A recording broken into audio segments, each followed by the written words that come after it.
வணக்கம். இன்றைய கலந்துரையாடல்ல நாம NVIDIA பத்தி கொஞ்சம் ஆழமா பார்க்க போறோம். ஆமா. இந்த செயற்கை நுண்ணறிவு, அதாவது ஏஐ, எதிர்காலத்தை NVIDIA எப்படி வடிவமைக்குதுன்னு பார்க்கலாம். நம்ம கிட்ட இருக்கிற ஆதாரங்கள் பாத்தீங்கன்னா, அவங்களோட மார்க்கெட் ஆதிக்கம், அப்புறம் புது டெக்னாலஜிஸ், உலகளவுல அவங்க என்ன பண்றாங்க, என்னென்ன சவால்கள் இருக்குன்னு எல்லாம் சொல்லுது. ம்.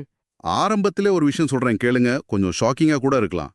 NVIDIA ஏஐ சிப் சந்தையில கிட்டத்தட்ட 97 இருந்து 99% அவங்க கண்ட்ரோல் தானா. அடேங்கப்பா, 99%? இது கிட்டத்தட்ட ஒரு ஏகபோகம் மாதிரி தான். ஆமா, அவங்களோட போன காலாண்டு வருமானம் Q1 FY26ல $44.1 பில்லியன். 44 பில்லியன், நினைச்சு பார்க்க முடியல. சோ இதோட தாக்கத்தையும், இது உங்களுக்கும் சரி ஏஐ உலகத்துக்கும் சரி என்ன அர்த்தம் தருதுன்னு புரிஞ்சுக்கிறதா நம்ம நோக்கம். சரிதான்.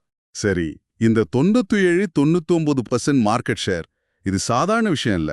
நிஜத்துல இதோட அர்த்தம் என்ன?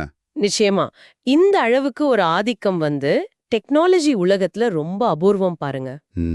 இப்போ H100, H200, அப்புறம் லேட்டஸ்டா Blackwell சிப்ஸ், இதெல்லாம் இல்லாம இன்னைக்கு ஏஐல முன்னேற்றமே பார்க்க முடியாது. கரெக்ட். அவங்களோட டேட்டா சென்டர் வருமானம் ஒரே வருஷத்துல 73% அதிகமா இருக்குன்னு சொன்னீங்க இல்லையா, Q1 FY26. ஆமா, அதுவே காட்டுது இந்த சிப்ஸ்க்கு எவ்வளவு தேவை இருக்குன்னு.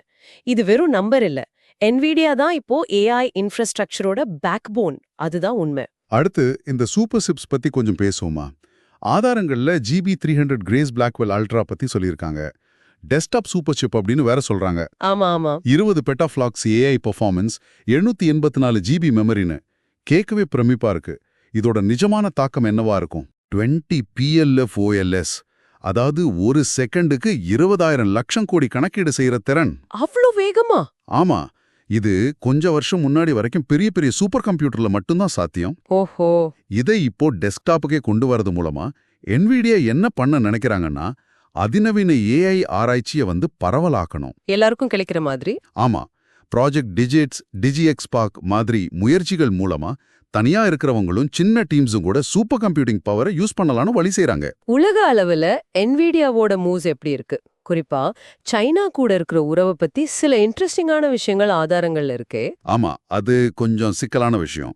CEO ஜென்சன் ஹுவாங் H20 சிப்புகளை சைனாவுக்கு விற்க அமெரிக்க அரசாங்கத்துக்கிட்ட அனுமதி கேட்டதா சில ஆதாரங்கள் சொல்லுது. ஓ, இதுக்கு பின்னாடி ஏதாவது காரணம்? இது இந்த ரேர் எர்த் மினரல்ஸ் வர்த்தக பேச்சுவார்த்தையோட சம்பந்தப்பட்டிருக்கலான்னு சில தகவல்கள் இருக்கு. பாலிசி மாறினா சைனால இருந்து மட்டுமே $17 பில்லியன் வருமானம் வர வாய்ப்பு இருக்கு. 17 பில்லியனா? ஆனா இன்னொரு பக்கம் பாத்தீங்கன்னா, தடை செய்யப்பட்ட B200 சிப்ஸ் கிட்டத்தட்ட $1 பில்லியன் மதிப்புக்கு சைனாவுக்கு கடத்தப்பட்டதாகவும் ஆதாரங்கள்ல குறிப்பு இருக்கு.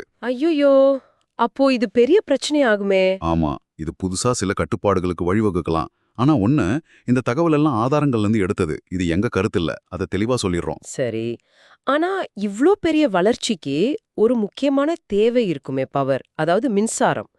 ஏஐ இன்ஃப்ராஸ்ட்ரக்சருக்கு நிறைய ஜிகாவாட் மின்சாரம் தேவைன்னு சொல்றாங்க. இது ஒரு பெரிய தடையா மாறுமா? நிச்சயமா, இது ரொம்ப முக்கியமான சவாலுங்க.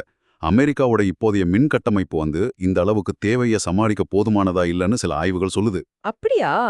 NVIDIA சிப்ஸ் எவ்வளவு பவர்ஃபுல்லா இருந்தாலும் அதை ஓட்டுறதுக்கு கரண்ட் இல்லைன்னா என்ன பண்றது? ஏஐ வளர்ச்சியோட வேகம் குறைய வாய்ப்பு இருக்கு. இது நிஜமாவே ஒரு எனர்ஜி பாட்டில் நெக் தான். இவ்ளோ சவால்கள் இருந்தாலும் NVIDIA சும்மா இருக்க மாட்டாங்களே. அவங்களோட எதிர்கால திட்டங்கள் என்னவா இருக்கு? கண்டிப்பா இல்ல, அவங்க அடுத்த கட்டத்துக்கு போயிட்டே இருக்காங்க. 2025 கடைசியில வரப்போற ரூபின் மைக்ரோ ஆர்கிடெக்சர், இது CPUவும் GPUவும் சேர்ந்தது. இது சுமார் 50 P-ஃப்ளாப்ஸ் பர்ஃபார்மன்ஸ் கொடுக்கும்னு எதிர்பார்க்கப்படுது. 50 P-ஃப்ளாப்ஸா? GB30 விட 2 மடங்குக்கு மேல? ஆமா, அப்புறம் 2028ல ஃபைன்மன்னு இன்னும் பவர்ஃபுல்லா ஒன்னு வருதாம். அது மட்டுமில்லாம உலகம் பூரா ஏஐ தொழிற்சாலைகளை உருவாக்குறாங்க. AI ஃபேக்டரிஸா? எங்கெல்லாம்? உதாரணத்துக்கு UAEல ஸ்டார்கேட் UAEன்னு ஒரு பெரிய ப்ராஜெக்ட், தைவான்ல ஃபாக்ஸ்கான் கூட சேர்ந்து பண்றாங்க, சிங்கப்பூர்ல JTC மூலமா DGX சூப்பர் பாட்ஸை நிறுவுறாங்க. ஓஹோ, இதுக்கெல்லாம் நோக்கம்? இதன் மூலமா ஜெனடிக் AI, டிஜிட்டல் ட்வின்ஸ், அப்புறம் அந்த காஸ்மோஸ் ரீசன் 1 மாதிரி பிசிக்கல் AI ரிசர்ச் மூலமா தன்னாட்சி ரோபோக்கள், இப்படி அடுத்த லெவல் ஏஐயை உருவாக்கணும்னு டார்கெட் பண்றாங்க. போட்டின்னு பார்த்தா பெரிய கம்பெனிஸ் கூட இப்ப எலான் மஸ்கோட XAI, கூகுள், மைக்ரோசாஃப்ட், ஓப்பன்ஏஐ இவங்க எல்லாரும் கூட NVIDIAவை சார்ந்துதானே இருக்காங்க.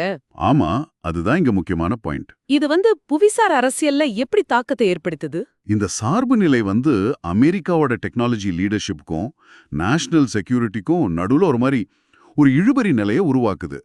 வாஷிங்டன் ஒரு பக்கம் ஏற்றுமதி கட்டுப்பாடுகளை போடுது. இன்னொரு பக்கம் தன்னோட கம்பெனிஸ் உலக அளவுல ஆதிக்கம் செலுத்தணும்னு விரும்புது.